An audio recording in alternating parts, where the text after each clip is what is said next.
11 شریف کی محفل کروانے کا کیا مقصد؟ کوئی نہ کوئی مقصد، اس کا کیا مقصد ہے؟ آپ نے واقعات کو مرتبہ ہر عمر صاحب سے واقعات سنتے رہتے ہیں، لیکن جو بالخصوص جب ربیع الاول کا مہینہ آتا ہے یا ربیع الاوس کا مہینہ آتا ہے تو مخالفین کی طرف سے اعتراضات شروع ہو جاتے ہیں، کبھی کس بات پر اعتراض، کبھی کس بات پر اعتراض۔ تو جب یہ 11 شریف کا مہینہ آتا ہے تو مخالفین کی طرف سے بہت سے اعتراضات ہوتے ہیں، بہت سارے اعتراضات ہوتے ہیں۔ سب سے پہلے اعتراض یہ ہوتا ہے کہ بھائی 11 شریف کی محفل کا مقصد کیا ہے، اس کا مقصد کیا ہے؟ ہم کہتے ہیں کہ اس کا مقصد یہ ہے کہ صحابہ کا ذکر کرنا، اہل بیت کا ذکر کرنا، اللہ کے ولیوں کا ذکر کرنا، اللہ کے ولیوں کا ذکر کرنا۔ میں نے کہا قرآن میں صرف نماز کا حکم نہیں بلکہ یہ عنوانات موجود ہیں۔ قرآن پاک میں جہاں نماز کا عنوان موجود ہے تو صحابہ کرام رضی اللہ عنہم کی عظمت اور اولیاء کرام کی عظمت کا بھی عنوانات موجود ہے۔ تو بھائی ایک ہی عنوان کے پیچھے، ایک ہی موضوع کے پیچھے اگر کوئی چلا جائے تو فرمایا کہ یہ قرآن کے ساتھ وفا نہیں، قرآن کے ساتھ یہ وفا ہے۔ فرماتے ہیں کہ جتنے بھی عنوانات ہیں تمام پر ہی گفتگو کی جائے، اور ہم کہتے ہیں کہ ہر قرآن کو سمجھنے کا، رکھنے کا کوئی نہ کوئی مقصد ہوتا ہے۔ احکام کو سمجھنے کے لیے ہم جو موضوع دیتے ہیں، جو فرماتے ہیں کہ درس فقہ کو رکھا جاتا ہے، فرماتے ہیں شان مصطفیٰ، مقام مصطفیٰ کو سمجھنے کے لیے فرمایا کہ جشن عید میلاد النبی کا حکم دیا جاتا ہے، اور فرمایا کہ اللہ کے ولیوں کا مقام سمجھنے کے لیے، پہچاننے کے لیے تو ہم درس شریف ہم محفلیں 11 شریف نام دیتے ہیں، ٹائٹل دیتے ہیں۔ اور ان کا دوسرا اعتراض یہ ہوتا ہے کہ بھئی ہم آپ کی بات سمجھتے ہیں، ہمیں سمجھ میں آ گئی، آپ ذکر کرتے ہیں صحیح ہے، لیکن یہ ٹائٹل کیوں؟ یہ ٹائٹل کیوں؟ یہ 12 ربیع اول کی محفل، یہ غوث اعظم کی محفل، یہ اس کی محفل، یہ اس کی محفل، ٹائٹل کیوں لیتے ہو؟ نام کیوں رکھتے ہو؟ کہا کہ بھئی یہ نام اس لیے رکھا جاتا ہے، یہ نام شرعاً قباحت نہیں ہے، شرعاً رکھنا کوئی قباحت نہیں ہے۔ فرمایا کہ یہ نام رکھنا میرے اور آپ کے لیے سہولت کا باعث ہوتا ہے، میرے اور آپ کی سہولت کا باعث ہوتا ہے۔ اگر کوئی باہر پوسٹر لگا ہو، باہر پوسٹر لگا ہو میلاد مصطفیٰ، کوئی ٹھیلا چلانے والا ہی کیوں نہ ہو، جب وہ پوسٹر پر نظر پڑے گی تو وہ سمجھ جائے گا کہ یہاں پر حضور کی شان کا ذکر ہونے والا ہے۔ اگر باہر پوسٹر لگا ہو 11 شریف، ٹھیلا چلانے والا کیوں نہ ہو، جب اس کی نظر پڑے گی محفل 11 شریف تو وہ سمجھ جائے گا کہ یہاں پر جو نماز نہیں ہونے والی، یہ قرات نہیں ہونے والی، بلکہ وہ سمجھے گا یہاں پر اللہ کے ولیوں کا ذکر ہونے والا ہے، اللہ کے ولیوں کا ذکر ہونے والا ہے، صحابہ کا ذکر ہونے والا ہے، اہل بیت کا ذکر ہونے والا ہے۔ کہتے ہیں کہ ٹائٹل جو ہم دیتے ہیں یہ ہماری اور آپ کی سہولت کے لیے ہوتا ہے، یہ ٹائٹل دینا سہولت کے لیے ہوتا ہے، یہ ان کا اعتراض ہوتا ہے۔ فرماتے ہیں کہ اولیاء کا ذکر ہم اس لیے کرتے ہیں کیونکہ خود رب نے کیا، سمجھا؟ اولیاء کا ذکر کیوں کرتے ہو بھائی؟ کیونکہ اللہ نے ان کا ذکر کیا۔ اب ان کے پیچھے کیوں چلتے ہو؟ کیا قرآن نے حکم دیا؟ اولیاء کا ذکر کیوں تمہیں اللہ نے کیا؟ ان کے پیچھے کیوں چلتے ہو؟ قرآن میں حکم ہے، کہاں ہے؟ فرمایا کہ قرآن پاک اٹھا کر دیکھیں، اللہ تبارک و تعالیٰ نے فرمایا وَاتَّبِعْ سَبِيلَ مَنْ أَنَابَ إِلَيَّ، فرمایا کہ ان کے راستے پر چلو جو ہمارے ہو چکے ہیں۔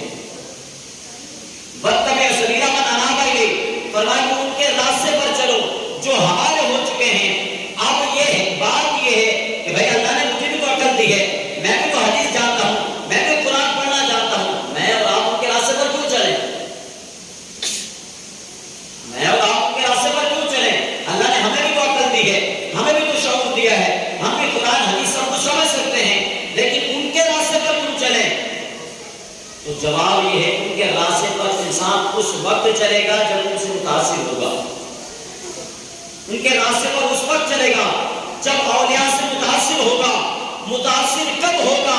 جب ان کی شان و عظمت کی محفل میلاد سے دے ہے، جب ان کی شان و عظمت کا مقام کو بیان کیا جائے گا، لوگوں کے سامنے رکھا جائے گا، جب ان کی عظمت اور شان لوگوں کے سامنے رکھی جائے گی تو فرمایا کہ جب وہ عظمت و شان کو سمجھیں گے پھر ہی اسی کے پیچھے چلیں گے،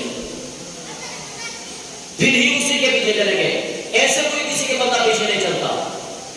اگر آپ کسی کے پیچھے چلتے ہیں، کسی کی سیرت پر چلتے ہیں، جب تک نہیں چلیں گے جب تک آپ اس سے متاثر نہیں ہوں گے.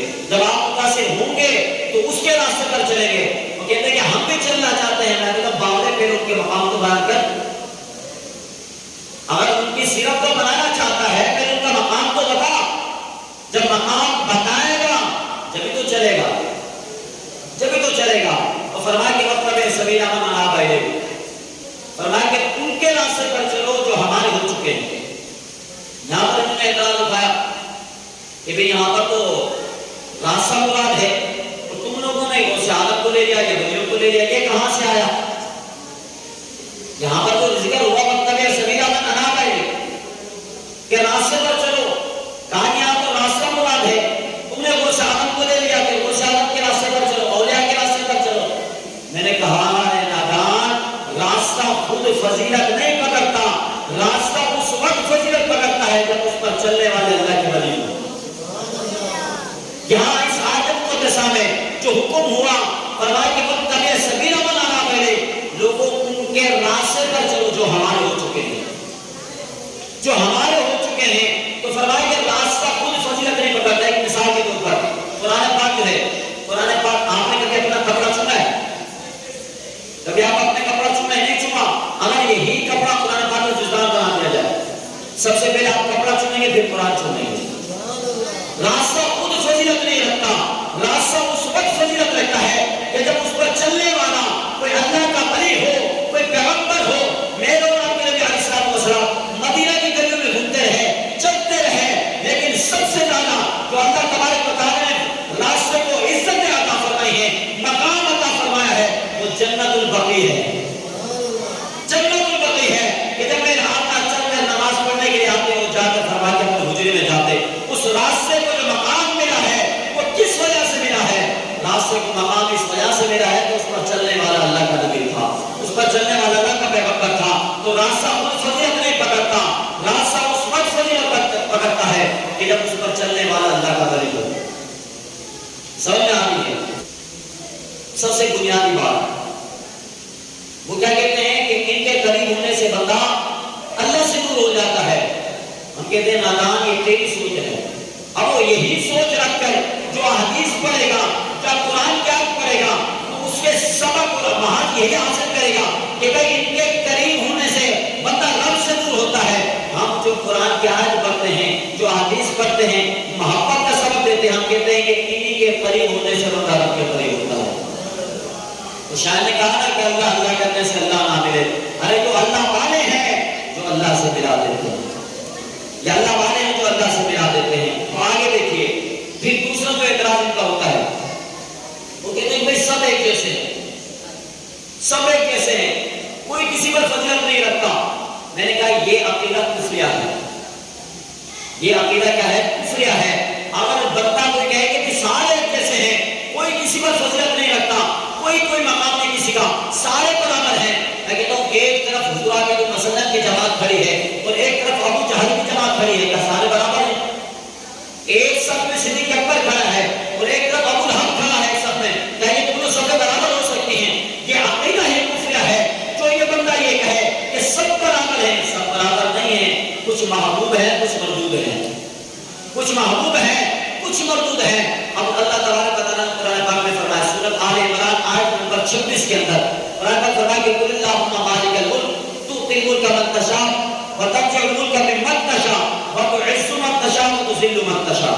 فرمایا کہ محبوب آپ فرما دیجئے اے ملکوں کے مالک، تو جسے چاہے حکومت دے، جسے چاہے حکومت لے، جسے چاہے عزت دے اور جسے چاہے ذلیل کرے. تو اس آیت مقدسہ سے پتہ چلا کہ جسے رب عزت دیتا ہے اسے کوئی ذلیل نہیں کر سکتا، تو جسے رب ذلیل کرے اسے کوئی عزت نہیں دے سکتا، اسے کوئی عزت نہیں دے سکتا. اب پتہ یہ چلا عزت والوں کو عزت کی نگاہ سے دیکھو گے تو سب کو سمجھ آ جائے گا. اگر عزت والوں کو عزت کی نگاہ سے نہیں دیکھو گے، نہ تمہیں 11 سمجھ میں آئے گی، نہ تمہیں 12 سمجھ میں آئے گی، نہ تمہیں 30 نہ 40 سمجھ میں آئے گا. جب عزت والوں کو عزت کی نگاہ سے دیکھو گے تمہیں سب سمجھ میں آ جائے گا. یہ چادر کیوں ہے، یہ مدار کیوں ہے، یہ چھپا کیوں، پھر تمہیں سب سمجھ میں آ جائے گا جب عزت والوں کو عزت کی نگاہ سے دیکھیں گے. اب یہاں پر ایک مثال کے طور پر واقعہ سنیے. اکبر بادشاہ